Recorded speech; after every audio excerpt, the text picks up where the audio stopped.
Y ahí lo tienes a don Rodrigo Paz, que creo que está pagando un karma, les digo. Primero, no le fue fácil nacer en Bolivia. Nació con un padre que creyó en el entronque histórico y creó una alternativa de izquierda cuando en Bolivia estalla el Plan Cóndor. Rodrigo Paz, que pierde a su tío en las guerrillas de Teoponte. Néstor muere en las guerrillas de Teoponte. Es un hombre que tiene que dormir en plazas el momento que llega al Perú, porque salían al exilio con una mano delante y otra atrás. Le toca vivir en Colombia, en Ecuador, en Perú, en Chile, en condiciones precarias, y gracias al favor de la caridad, él y su hermano Jaime la pasan muy mal, porque acá el padre estaba oculto. Después, con mucho esfuerzo y de manera clandestina, se logra sacar al padre, solo al padre, y se va hasta Europa. Llega hasta Lovaina, donde se capacita incluso junto con un amigo mío, Cayetano Llobet, en la lucha armada, con el propósito de venir y completar lo que el Che Guevara no había podido hacer en este país, con ideas completamente radicales de izquierda en un mundo polarizado por la Guerra Fría. Ese es el papá que tiene nuestro presidente.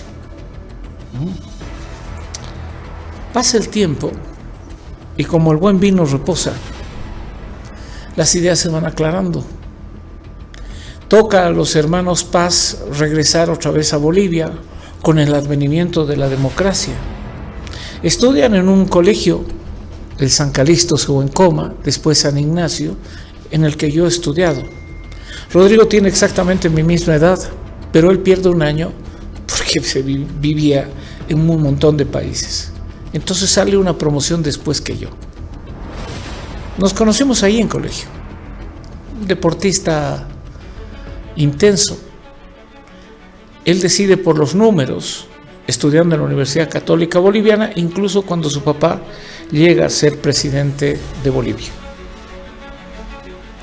Jaime Paz, curiosamente, es elegido presidente por quien lo había perseguido en los 70, Hugo Banzer Suárez.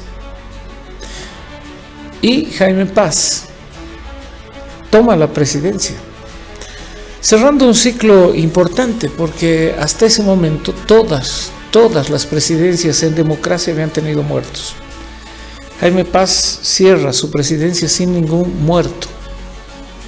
El hombre que había acompañado a don Hernán Siles Suazo.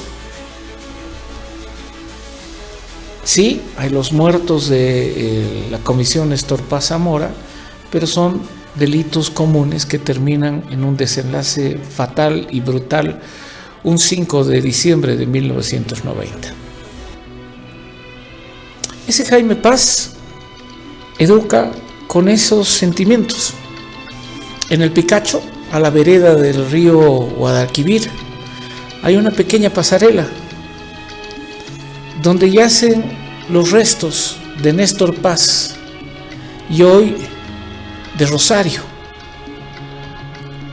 con una banqueta de plaza, y donde me confesaba Jaime, se sentaba a pedirle iluminación a su hermano para tratar de ser un hombre justo. De ahí viene Rodrigo. Hoy es más o menos el ícono de la derecha, el ícono del odio. Además, la primera opción a 6 meses fue: hay que votarlo. ¿Por qué? Porque es cara. Porque además es español.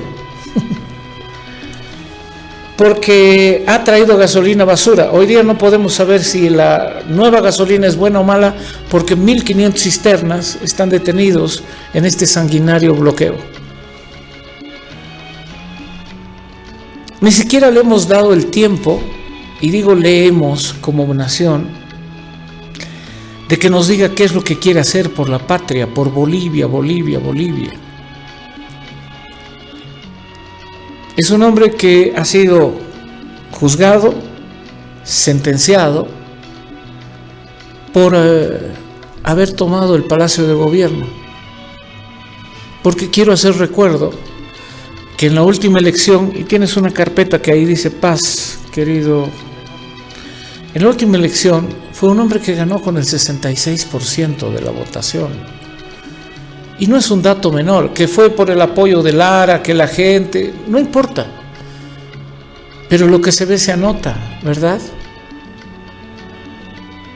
Pero no le perdonaron a él cosas que definitivamente un manejo político de nuestro país no iba a tolerar.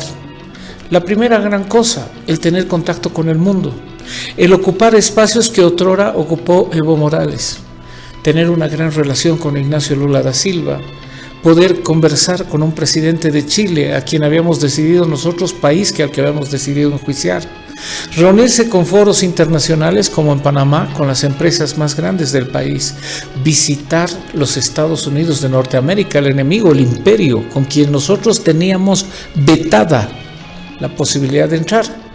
Fue tan absurdo el veto que le hicimos nosotros al imperio, jodiéndonos en el ATPDA, que permitía a empresas del Alto fundamentalmente exportar hacia los Estados Unidos con tasas y aranceles preferenciales.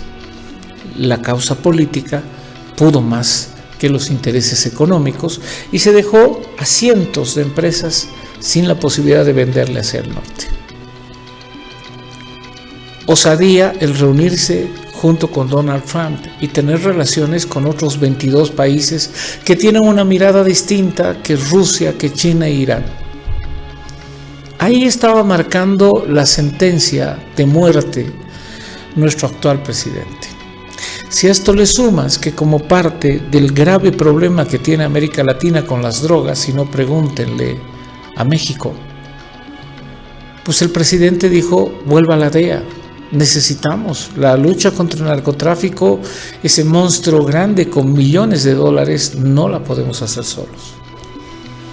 Segundo error que irritó y jochó a los petos.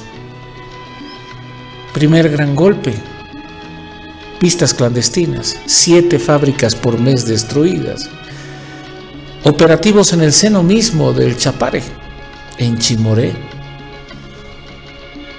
Y lo más grave, avionetas, kilos y kilos y kilos de cocaína perjudicados. Si esto fuera poco, con información y fuerzas combinadas se da con uno de los narcotraficantes más buscados los últimos 5 años en nuestro continente, equivalente a Pablo Escobar, Sebastián Marcet. Este hombre no solo es detenido, sino extraditado hacia los Estados Unidos sin mayor trámite. Otro error, se agarra al segundo hombre del cártel Bermelo. Y hoy se agarra a un capo del narcotráfico justamente en Santa Cruz de la Sierra. Ahí lo tienen. El pez gordo capturado en Santa Cruz se llama Gerson Palermo. Tiene una sentencia de 126 años de cárcel sobre él. Entonces los operativos comienzan a tener sentido. ¿Cómo tenías que desvirtuar esto? Quizá por algún ambicioso policía que en el operativo se hizo con dinero, relojes de la caja fuerte, se dijo, este es un gobierno ladrón, ¿no? El burro hablando de orejas. Y encima, en Viru Viru, se detectó el ingreso de 21 maletas que dizque tenían dólares en una red de jueces que está siendo procesada, pero por eso se le tilda al narcogobierno. Y como a don Jaime Paz le decía el gallo, a este hay que hablar peyorativamente y decirle el pollo, ¿no? Yo creo que un hombre orgulloso de su padre puede ser pollo a mucha honra. Y quienes dicen estamos apocándolo con eso, lo único que hacen es reafirmar que él no se inventó su historia, que no la construyó con violencia, con dinamitazos ni con golpe. Él viene de haber sufrido, un hombre que amó profundamente a Bolivia, que ama profundamente a Bolivia y que construyó de la mano de la socialdemocracia una visión de un país más de centro. Bueno, pero eso no sirve porque son razones. En este momento estamos en el mundo de las consignas. Otro error del gobierno de Rodrigo Paz.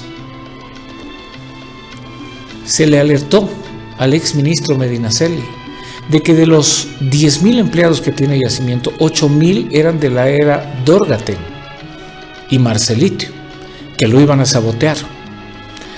Es que no podemos paralizar, no, vamos a ir contemporizando. No, le envenenaron la gasolina en un sabotaje que está claro y concreto, dándole el golpe que necesitaban y el pretexto perfecto: gasolina basura.